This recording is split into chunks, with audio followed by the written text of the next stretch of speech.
林长佐跟我很好的，你们要晓得。他主要是这样的，我跟他谈过好几次，你知道吗？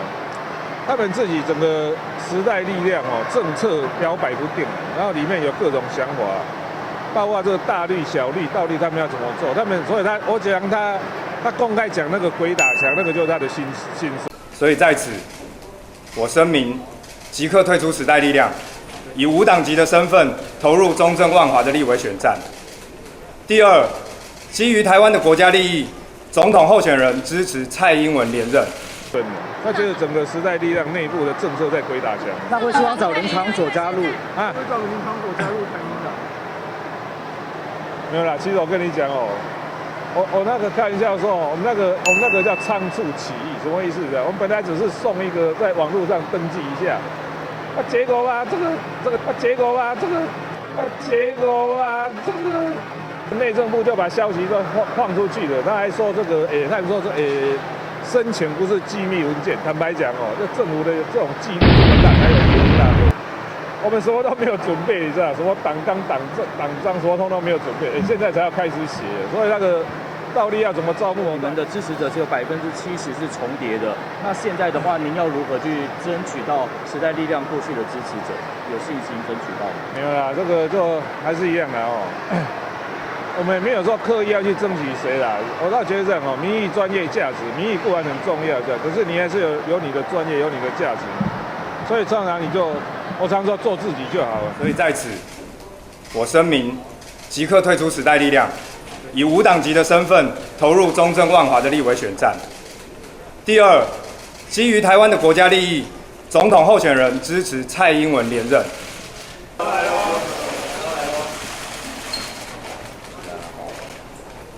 我想，投身政治5年来的成果与困境，让我连日思考，要守护我们自由的生活，并且继续推动美好的价值，到底怎么做才是正确的选择？所以在此，我声明，即刻退出时代力量，以无党籍的身份投入中正万华的立委选战。第二，基于台湾的国家利益，总统候选人支持蔡英文连任。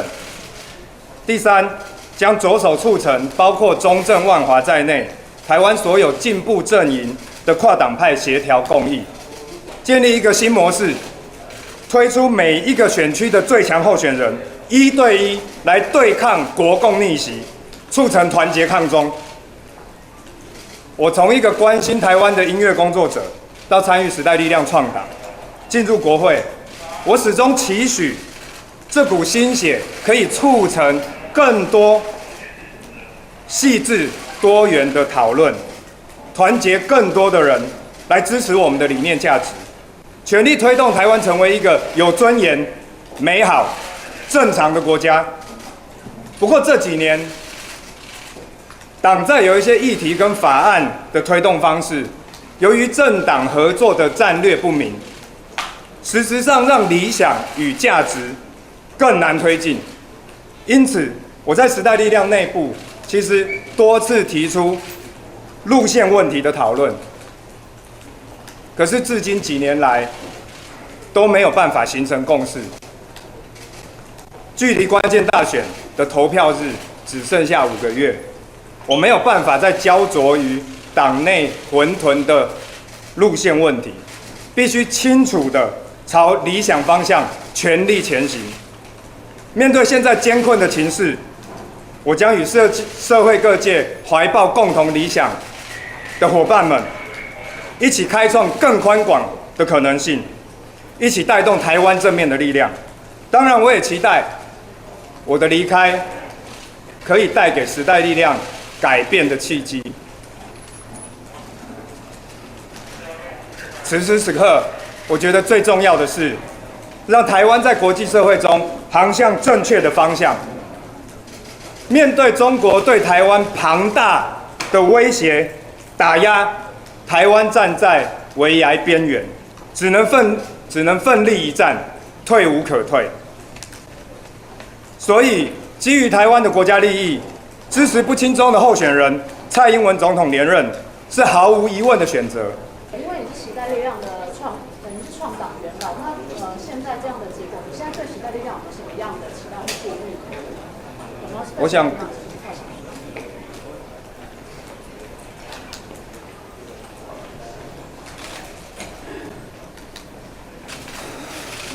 想，我当然是非常难过。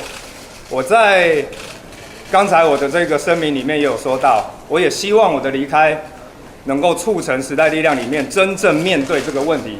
因为过去这几年来，每当我跟洪慈庸委员提出路线问题的时候，都没有办法真正的面对讨论，没有办法促成真正的寻求共识的这个过程。到今天早上，其实也都还在原地打转。所以我第一个当然希望我的离开可以促成党真的面对这个问题。第二个，我刚才在会议里面，我也告诉显智，我们从创党的时候一起努力到现在，每个人都很辛苦。这个党里面为了台湾，每个人都很辛苦。现在不管显智，或是我们陈梦秀秘书长，或是我，或是慈庸，或是在每一个选区选举的候选人羽凡等等，我们的每一位工作人员都那么的辛苦。但是就是因为策略跟路线不够清楚，才会让所有的这些是为了台湾在努力的好人们，在同一个地方一直鬼打墙，同样的这个地方，同样的议题，不断的在那边虚耗双方的这个精力。所以我刚才在会议里面的时候，我也有说，我们再不面对这个问题，我们恐怕徒劳无功；我们再不面对这个问题，就来不及了。那我其实也很希望党中央能够赶快做出决定，但是最后毕竟没有办法说服他们，所以我就离开，思考到底我的下一步应该怎么走。